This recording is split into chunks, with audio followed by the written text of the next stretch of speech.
Yes. Yeah, because it hasn't been turned in yet. I finished school. Oh, okay. Hi guys.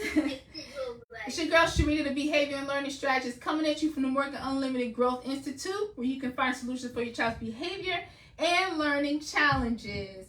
I'm finishing up my class for right now, so bear with me just a second. I got a really good one for y'all today. All right, my loves, you can log out, and I will see you next time. They don't never want to leave. You want me to leave? No, sorry, not you. We're going to find out for you, baby, okay? Yes, honey. Yeah, you can tell me something. I just graduated on Wednesday. Yes, you did, baby. Good job. I'm so proud of you. I just graduated. Yes, you did. To first grade. First grade, here we come. That's right, baby. Coming to first grade. All right, honey. I'll see you next time, okay? Okay. Miss you, proud of you. Miss you too. Bye-bye. Bye, love. Bye. Okay, all right, y'all. so my students, they had to get started a little later today because my daughter got promoted in karate today. She got promoted to a yellow belt, and so we had to do that ceremony and then come back. So my class was pushed 30 minutes later. So my students are just getting off. So I thank you so much for your patience. Welcome, welcome, welcome. I'm so happy to talk to you guys on this beautiful Saturday. I cannot wait to talk to you guys and let you know what's going down like James Brown, okay? We have a beautiful topic. Now, you know I've been talking to you guys about getting your kids ready for school. We don't start in September. Well, my kids go to school in September. Some of my students, they start school in August, because they're from all over the country, right? But my kids start in September. So I've never waited until September to get them ready for the school year. The summertime is a beautiful time to get our kids in gear and help them grow, get better at any skills that they are, lacking or having difficulty with in school, improve their focus, improve their behavior. They can have a beautiful summer and grow at the same time. So if you like that, you're in the right place. All right? So the topic for today is, I got my guide up there, okay? It's how to build your child's work ethic. Y'all, this is so important. So important. Now, we talked about literacy tips, the basics of reading. We talked about the basics of math, what every child should know, okay? If you want to get that information, we'll post that in the comments, the previous lives, right? We focused on that, and we always also focused on, we did a live on improving focus, right? Because all these are important, but this is probably one of the most important. This is the game changer right here, y'all. Hello, Katie. Welcome, welcome, welcome. This is the game changer. We have to help our kids build a strong work ethic, even from when they are really young, okay? We have to develop their work ethic. It's going to help them in the classroom. I'm going to talk to you about some of the areas that that's going to help you, right? You can go ahead and put that in the chat, Miss Hannah, and then I'll let Soraya know. Somebody's waiting for their quiz results. We had some quizzes today, okay? All right, so, yes! All right, so I run a tutoring coaching program. I absolutely love teaching, and I run my tutoring coaching program kind of like a school, but it's also very tough and challenging at the same time. I help kids improve their behavior, learning, and focus all at the same time, y'all. So I really challenge my students, all right? So they're finishing up their quizzes.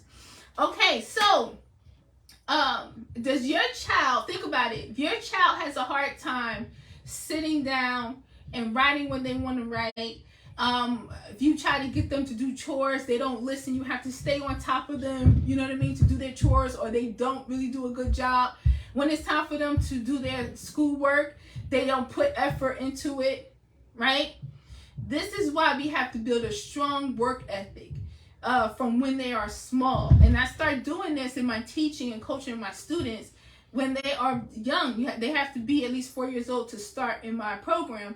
I make sure that they develop a sense of responsibility themselves, and I teach them how to function independently, and I also have standards. So that's the same thing we're going to be talking about today. That is a game changer. Listen, I started out as a mental health specialist, right? And then when I was a mental health specialist, 2 reasons why I moved into teaching. One, I just had my baby girl. She is 15 years old now. And I wanted to be home, honey. And at the end of the day, it's 5:30. I'm supposed to be off. And I want to go home and be with my baby. But if a kid had a crisis, I would be on the car and on the way in the car, the police car, and on the way to the hospital, and then we could be there for hours, honey. And I was just like, look, I want to be able to do something where I can be home more with my child. So, and she was just a baby. So I decided to go into teaching, okay?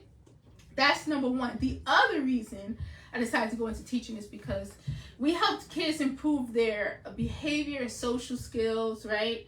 Their focus. My specialty was behavior modification. I was a mental health specialist at UMD&J in Newark, New Jersey, my birthplace and stomping ground. Okay, so that's what I was doing. But we were helping the kids with their homework. So they would leave early from school. It was in a partial hospitalization program, and then we would help them with their homework before we got into the behavior modification and the therapy and everything like that, right? And I noticed that the kids completely fell apart when it was time for them to do their homework. And it's because a lot of them couldn't do their homework by themselves. They were afraid of getting it wrong. Some of them couldn't even write their own names. They had a hard time spelling, hard time writing. They needed help. We had to be right next to them for them to get their work done. And it was like such a big deal that, you know, our supervisor decided to stop. We stopped doing it, okay? Because it was really they would fall apart, and we're really supposed to be focusing on behavior, right?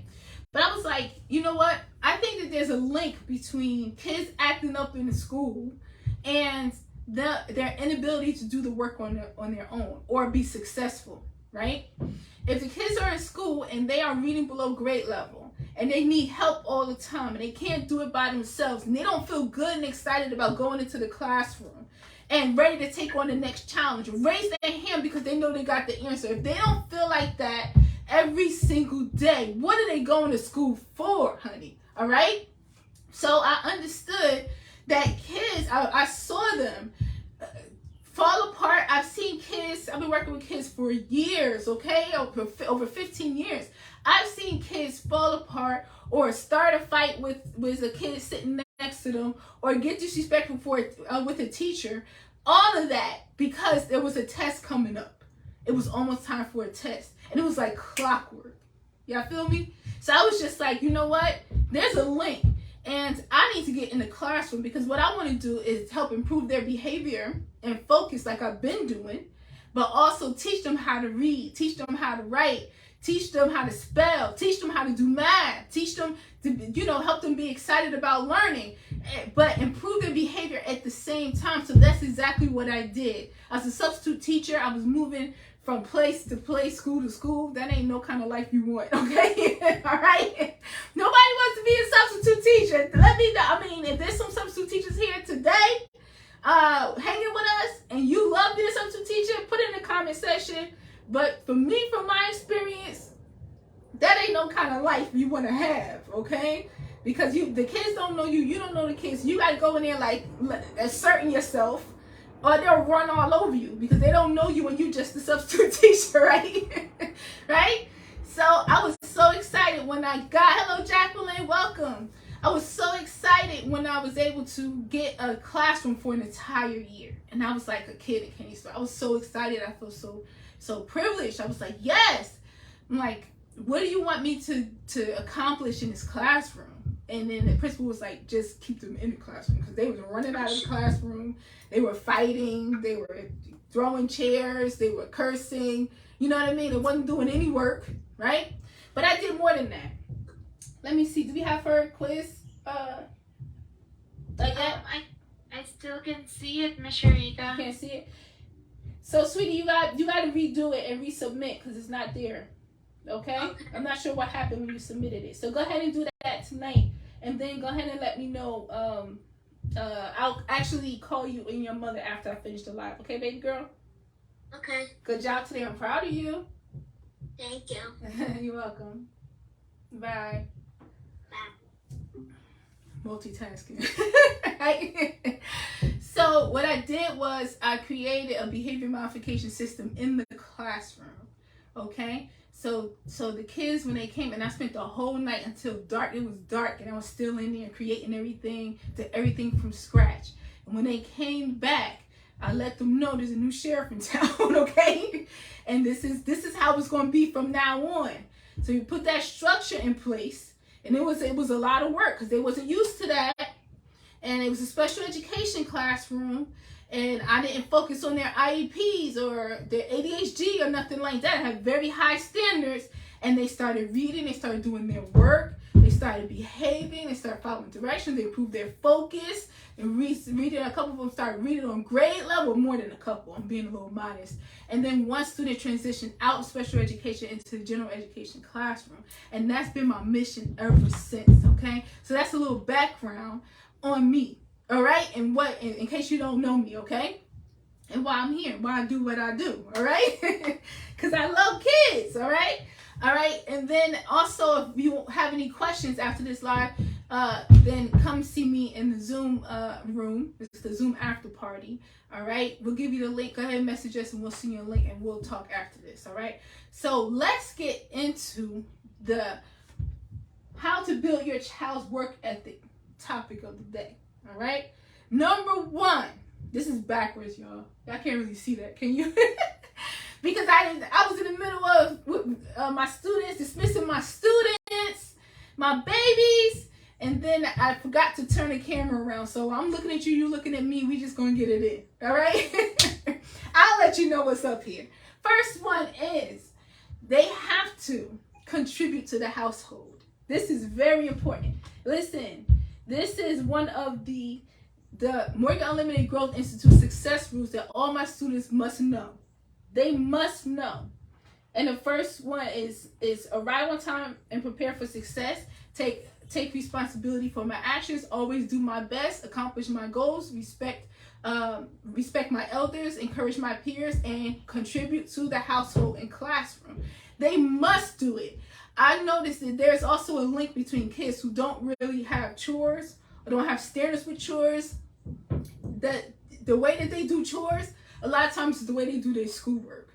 If the mom's trying to get them to do chores and they fighting all the time, but they don't do a good job and they're careless with it, they don't pay attention to detail, that kind of stuff, that's the same way they do their schoolwork. That's what I found, okay? If you guys think, see otherwise, let me know. Let me know in the comment section how you guys feel, okay? I'm talking about my own experience, all right? So I found that when you do that, you provide some structure and some standards at the same time. And when they contribute to the household, they have responsibilities, all right? That improves their work ethic, because this is my job. I'm responsible for this, okay? Another example, and it's contribute to the household, but really it's contribute to the household and classroom. That's the rule in the program. When I was teaching in the classroom, everybody had a job. The custodians didn't have to do much. We had kids sweeping. We had kids cleaning the desks off, putting the chairs on top of the desk afterwards. You know what I mean? We had somebody in charge of erasing the board. Somebody was in charge of telling everybody to follow the rules. They used to say recite the rules every day. They had that job. Somebody's responsible for feeding the fish. 2 kids responsible for cleaning the fish tank. Somebody's responsible for passing out papers. Somebody's responsible for collecting papers. Somebody got the job to go to the office. Now, if you got that job, you had to be on the highest level in my class as far as performance, okay? Because I'm not going to trust anybody in my hallway, okay? You understand what I'm saying, right? So everybody had a job. And listen, when kids have a job, and then it rotated every week.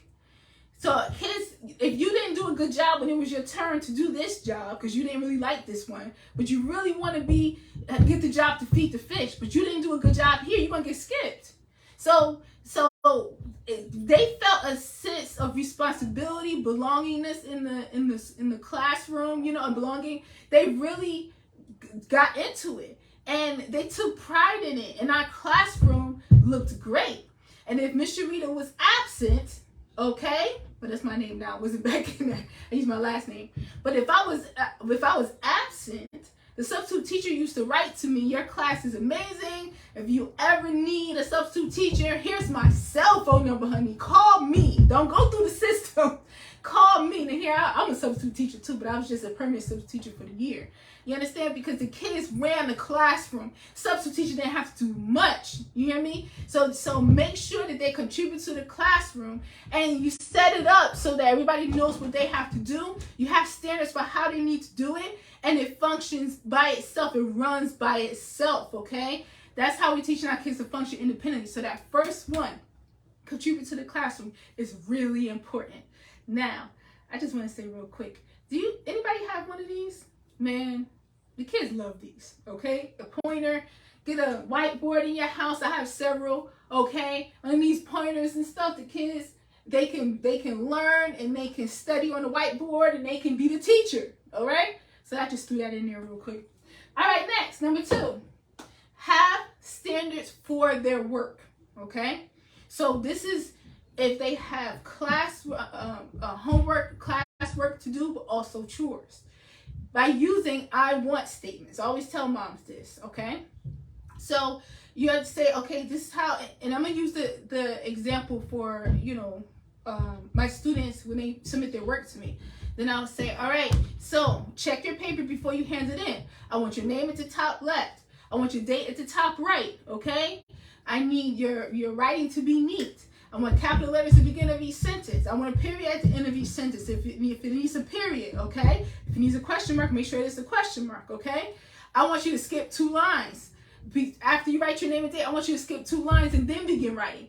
Be very specific about what you want, because that's guidance and that's building their work ethic so that they are like, this is what I need to do. This is how she wants it done. And then you're like, okay, when I look up, this is what I was doing when I was in the class, and this is what I do with my students here, even virtually. I'm doing something. I don't want people calling me every 5 seconds, right? So you're supposed to focus, do what you're supposed to do. And then when you're done, this is what I want to see. Show me that you're done. I want you sitting properly. I want your feet under the table. I want your hands folded. I want your paper on your work that you were doing right side of your desk. I want your pencil right next to the paper. I want. Okay? Guide them. Tell them exactly what you want them to do. And then when you look up and they're doing it, that's what I'm talking about. Good job. I see Raheem is sitting exactly the way that I want. You know what I mean? I see Sandra sitting very good. I see Shakima sitting very good. Okay? And I'm only going to call somebody who's sitting very good. So you got to have standards for what you want them to do and use "I want" statements. All right? And when you do that, this is what they're thinking. Now, if we don't tell them, guide them on what we want them to do, and we don't use "I want" statements, that leaves a lot of room for them to be unfocused, for them not to get it done, for them not to get done in a timely manner, for them to take too long because they playing around and then they get back. No, we have to tell them, I want this, and I want it done in 10 minutes. When that timer go off, you need to be done. And what I always say with the writing, because some kids in the beginning, they have to learn to write 5 sentences in 8 minutes, but after a while, they write more than 5 sentences in 8 minutes. So I say, if you finish early, check your work. Make sure it's a capital letter in the beginning. Make sure this is what I want. I want a period at the end. I want this. And if you do all of that and you still have time, write another sentence, okay? I want to always see those pencils moving. I want to see those pencils moving. So we're directing them and we're building up this strong work ethic. You will see a child change their behavior just because they're getting that guidance and you're setting the expectation. You're telling them what you want. They will keep going till they get it and they completely change their behavior, okay? Because then what else are they thinking about? Okay? All right, number 3. I don't know if you hear that noise upstairs. Maya probably in her room playing, moving stuff around. All right. This next one. Have them earn privileges.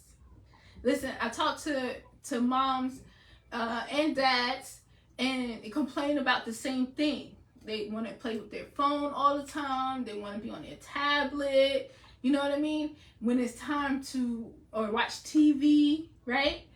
When I need them to do their chores, it's always a problem. When I need them to do their homework, I gotta chase them around. I gotta keep telling them to come and sit down. They complain. They don't want to do it. It takes too long. Listen, we doing it backwards. They get to have their cell phone time. They get to have their laptop or their tablet time. They get to watch their TV. They get to chill. They get to do all that other stuff. And then we trying to get them to do what they need to do. We need to flip it. We need to put structure in their day. I put a video out about setting up a schedule for them in the summertime. It's so important, okay? But then we need to have structure in their day. So, and they need to have responsibilities contributing to the household, okay? They need to have chores. They need to have their homework, whatever you want them to do, or it's an independent study time, this, and this. And then you do good during this time, and you do good on it. You know, I'm happy with it because I have to be happy, all right, with it. And you finish it on time. Now you can have your phone.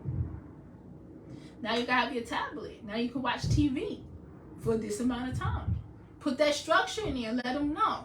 Now, if they didn't do what you told them to do, or they took too long, or they didn't do a good job, then it is now time for them to have their leisure time, their chill time, but they're not finished. They will learn to get it done so that they can chill.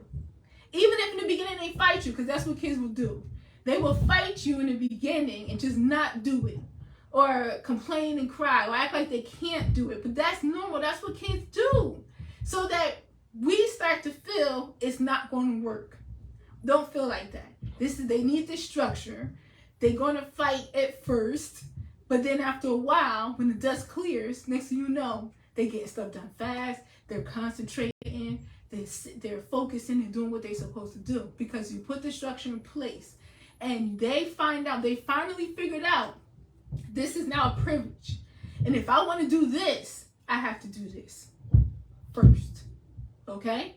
So let's flip it. Have them earn the privileges. Okay? I know that's tough for a lot of us, but hey, we got to be tough. And look, as a mom, I understand when our kids are unhappy, or if they start crying because we've taken something away. Sometimes we get it mixed up. We feel like it's like when they was a baby and they were crying because they was hungry. No, they're crying because they don't want to listen. They're trying to get out of it. You know, out of doing something that you want them to do. Right? It's different. So we have to learn how to compartmentalize and how to, separate it a little bit. You know what I mean? So we know this right here is because they don't want to listen. This right here is because they need me. Right? So let's learn how to separate it. And if they got that face on, like they suffering, it's temporary. They will be fine, okay? Coming from a mama who knows, all right? Next, set expectations for how you want things done, all right? So we talked about that earlier. So how you want things, how you want the chores done, how you want their homework done, and when does it have to be done? Teach them, model, right? How you want it done. But don't do everything, especially if they're not doing a good job. Like, say they're supposed to be washing the dishes, and you come in and they're not doing a good job and playing around, and then you grabbing a rag, and then you doing it yourself by at the end of it, before you know it, you done did it, and they standing by watching you do it, and then they do the same thing on Tuesday, Wednesday, Thursday, Friday, Saturday, Sunday, Monday, Tuesday, and they still doing it. That's because this is now part of the pattern. This is now the cycle. And they know if I don't do a good job, or if I take too long, mom's just going to do it anyway. So instead, have them write down exactly what you want done and hang it up. Now it's between them and that list that they made. So you come in and it's like, if something not done or not being done right, you like, look at the list. Did you do this? Did you do this? Did you do everything on the list? Come and check and see if there's anything else you got to do. When you're done with everything on the checklist, call me, and walk out. Okay? Leave. I know that's hard for some moms to do. It was hard for me. I had to learn how to walk out the room. Okay? That's so important. So set expectations for how you want things done. And then, this is a tough one too. Have them earn things that they want you to buy. They have to earn it. They have to learn it. There has to be some kind of reciprocity. Like there's an exchange. Okay? That's money. Like you work for your money, but then they don't have to work for your money. You understand? They don't have to do anything. You work for it, but they expect to just receive it. Is that really how life works? But as parents, we're like, I want my kid to have anything. I don't want my kid to want for anything. You know what I mean? If they ask, sometimes we feel good that we can just provide it. You know what I'm saying? Especially if we knew when we was growing up, we didn't have everything we want, but we're missing a big thing. Our kids need to learn self-discipline. They need to build a work ethic because they're going to be adults one day. And if they learn this when they are young, then they're going to be doing good when they get older. Okay? So have them earn. Like if your child's like, I want a new game. This is what kids talk about all the time. I wish, and I'm saying I wish, but we can make this. We can make it like this if we want to, right? They should be asking if I want a new bike or a new game, like the puzzles, you know what I mean? That kind of stuff. Or board games, that kind of stuff. If they ask for it, make it a goal. Tell them to write it down and hang it up. And ask them, what do you want to do to earn it? Sure, I'll get it for you. What do you want to do to earn it? Have them thinking, well, I'll do this. You know what I mean? Have them throw out some suggestions, okay? And then y'all can have like a system. And then they get to work. Then you buy it. They'll delay. It's a little delayed gratification. And they need to learn that too. But they'll also learn that there's an exchange. There's some reciprocity. And it's like, as long as I work, as long as I follow directions, and as long as I work, I can have anything I want, right? Now, I can have anything I want even if I'm failing everything in school, even if I'm throwing tantrums at home, or I don't help out in the house, or I don't, because my mom's going to feel bad for, doesn't want to say no to me. So I can have anything I want. So which one would you rather have? Okay? And which one do you think will help your child build a work ethic? When they get older and they have to support themselves, they're going to have to work, right, to get that check. You know what I'm saying? They got a business to get that invoice paid, right? So let's teach them this now. If you're coming out your pocket, they have to understand the value of $1 that you work for that. And you work hard, don't you? If you work for that, then they should work for it too. So if you have a boss or if you have a business, you know what I'm saying, right, that you have to work for, then you are the boss of the business for your child. So when they get older, they can take it on and they know how to work and earn money, okay? Let's teach them that when they're young, all right? So first we have contribute to the household, have standards for their work using I want statements, right? This is how I want it like this. When I come in a room, this is what I want to see. I want this, I want you sitting like this, I want your clothes in the hamper, I want your bed made, I want, you know what I mean? I want. I have not seen this not work. I've been working with kids over 15 years. As a teacher, as a mental health specialist, as a teacher, as a mom, I have not seen this not be effective, since I've been doing it. And a lot of times we don't say that because we may be feeling bad. Maybe I'm being too pushy. Man, when you see them kids start to turn around and be excited to do what you're asking them to do and want to do it the best for your approval and be proud of themselves when they earn something, right? Then you'll see what I'm talking about, okay? So hang in there, all right? Hi, Evelyn. Welcome. So happy to see y'all tonight, all right? We have one more, and this is one of my favorite, a mosquito. See, here's the problem. I love, y'all know I got a garden out in the backyard. Okay, I got tomatoes growing out there. I got a cucumber that I need to pick right now. I just realized. I got a cucumber out there that's growing. I got cucumber plants. I have some eggplants growing. I have peppers. I have some sweet potatoes out there, pumpkin, right? So I like being outside. And I open this door, and then a dog or mosquito that came in here.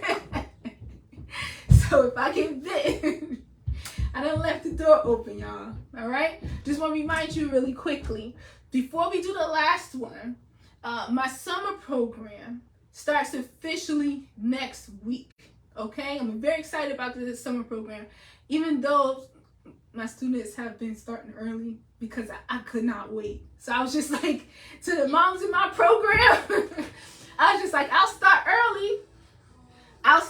Close the door. I'll start early. You know what I mean? Come on, send them in here. I just was ready. I was like, ready, set, go. Ready, set, go. Because during the summer, I do extra days, okay? You do an extra day so that when they go back to school, they are way ahead of the game, way better than they were last year, okay?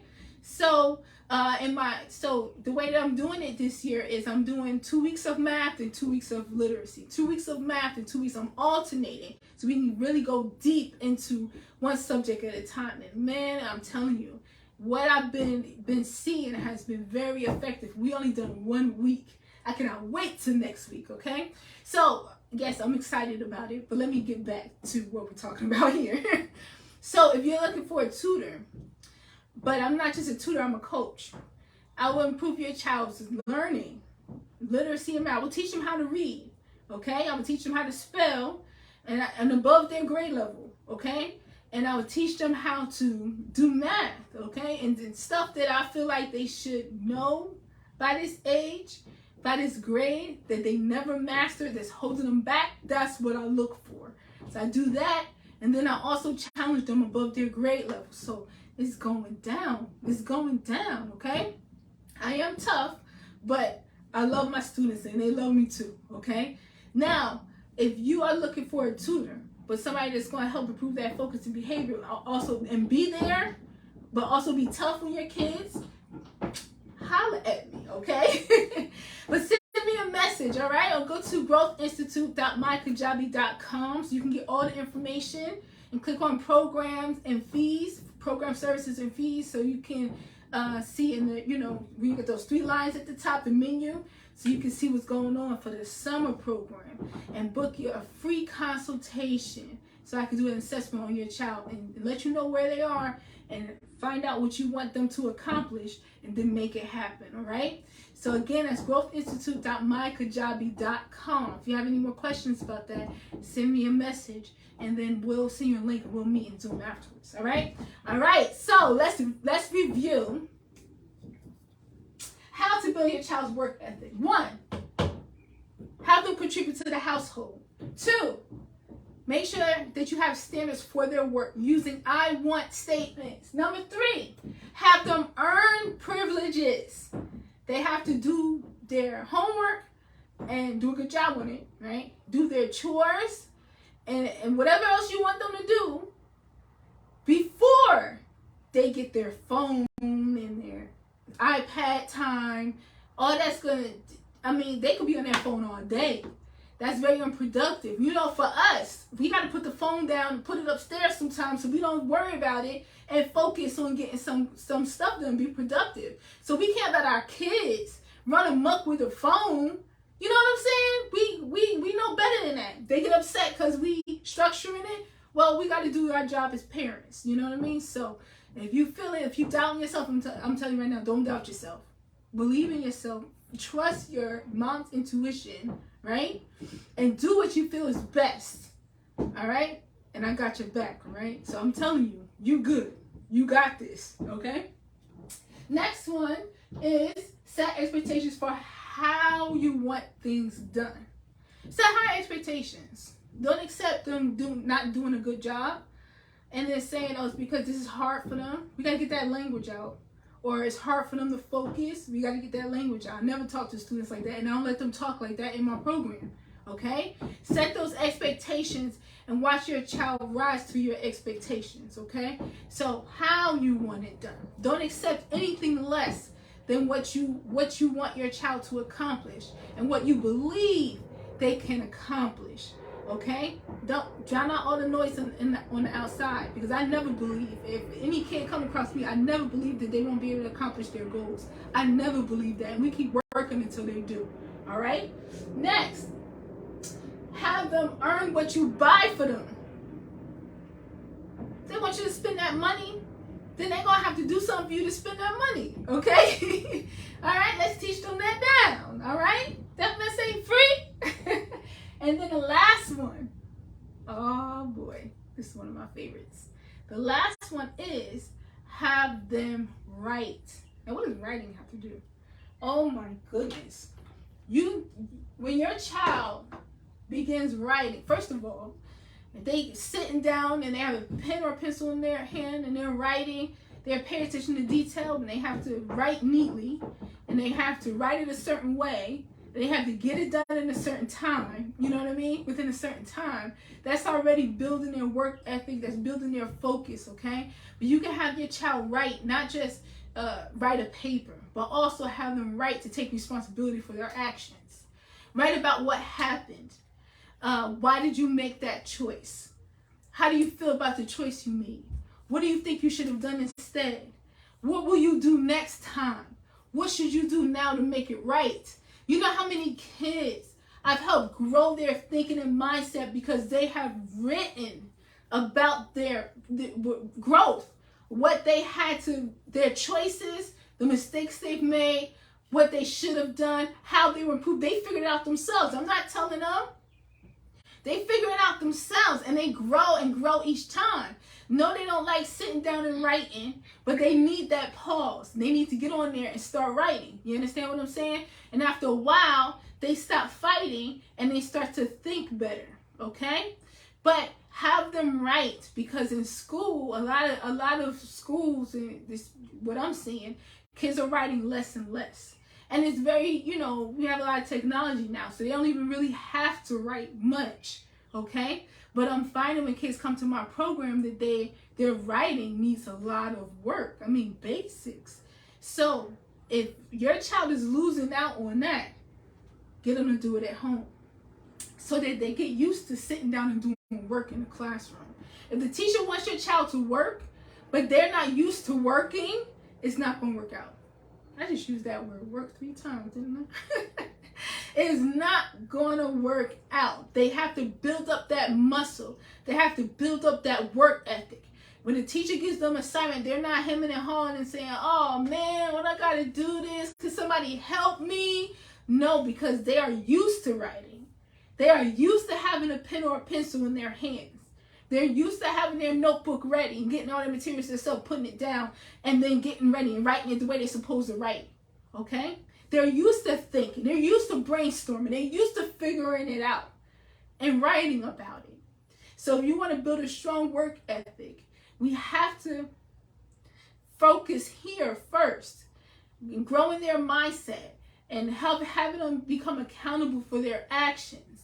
And then when they do this, this is active growth. They are participating in their own growth. When they're writing and their thoughts are coming out, they are participating. They are writing their lives over. They are changing their lives with a pen or a pencil. Do you feel me? Okay? This is so important. But when it comes to work ethic, if our children don't have to work at home and they're not used to sitting down and writing and doing their work in school, they're not going to want to do it either. And they're going to fall prey to the, who needs help? I'm here to help you. And there's not enough teachers in the class. But the way the kids be doing nowadays, they sit down like, I'm not going to do it unless somebody help me because I don't know how to do this. Change that. Change that.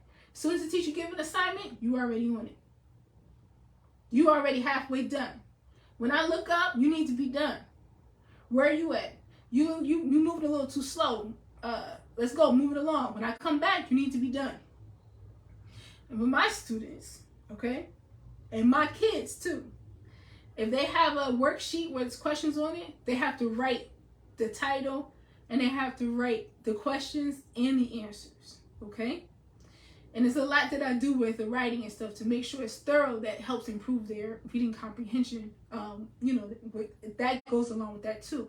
But they have to put effort into it. So raise the standards and have them write as much as you can, so that writing and doing work then becomes something that's easy for them, something that's routine for them, something that they're used to, and not something that they don't feel like doing. They have that mindset all the time and they're trying to get out of all the time. Our kids, a lot of our kids are living very passively. We want them to be more active in their own growth. We want them to develop a growth and achievement mindset. We want them to be participators and facilitators of their own success. So they have to work. Y'all feel me? All right? These are our babies right here. Let's not wait for the schools to do it. Let's not worry about what everybody else is saying. Here at Work Unlimited Growth Institute, we hard-headed. We moms are hard-headed here. Moms and dads, right? If the world is saying that this should go this way, we're like, nah, not my baby. We do it the way we think. If in the schools that they have, and this is no shade to school, I was a teacher. But what I'm saying is, if in school your child is not being challenged enough because the teacher is teaching a bunch of kids and there's behavior in the classroom and there's a lot of kids struggling, if you want your child to be challenged, we're not waiting for the schools to do it. You challenge them at home. You challenge them at home. You got this, okay? And if you want to see a transformation for your child, follow your intuition and challenge them and help them build that work ethic. Now you combine this with what I said about literacy and math when we did those lives, and improving focus. By the time your child starts school, you will see a big improvement. All right? All right, y'all. I'm very excited for your growth, your child's growth over the summer. Okay? Don't feel bad about, putting them to work this summer, okay? And growing them this summer. They can have fun, but get them in gear so that when they go in the classroom, they are more equipped and they feel better about themselves. Isn't that really what we want? Right? All right. Thank you so much for joining me here. I can't wait to see y'all next Saturday, same time. Okay. You have any questions, post it in the comments. Comment below if you have questions, if you have thoughts about kids and their work ethic nowadays, like I do, okay? You can get a conversation going, okay? If you like to message me directly, either to just talk to me during the Zoom after party, or if you like to book an assessment with me, a free consultation while I do an assessment, okay? Then send me a message, all right? Or visit growthinstitute.mykajabi.com and look at all the information and what we're doing. Also, click that follow button, okay? The like button, share, okay? Because we appreciate everyone who's been sharing and who's been commenting. We appreciate you so much. I appreciate you from the bottom of my heart, because I don't feel like any kid should be walking around here not able to read, or any kid should have behavior problems that last for years, or focus issues that last for years. I don't even believe kids should stay in special education. If they're in education because of behavior, or because of lack of focus, or because of learning disabilities, like they never learn how to read, okay? Or they can't do their work independently, I don't believe no child should remain in that situation for years. I believe that that's temporary, okay? So that's why I'm on here live every Saturday at 6:30. And I want y'all to share this video so that more moms can think and believe in themselves that they can change their kids' lives, okay? All right? So I need y'all help. But I thank you so much. I love y'all so much. Believe in yourself. Believe in your child, honey. And always remember that growth is unlimited. Peace.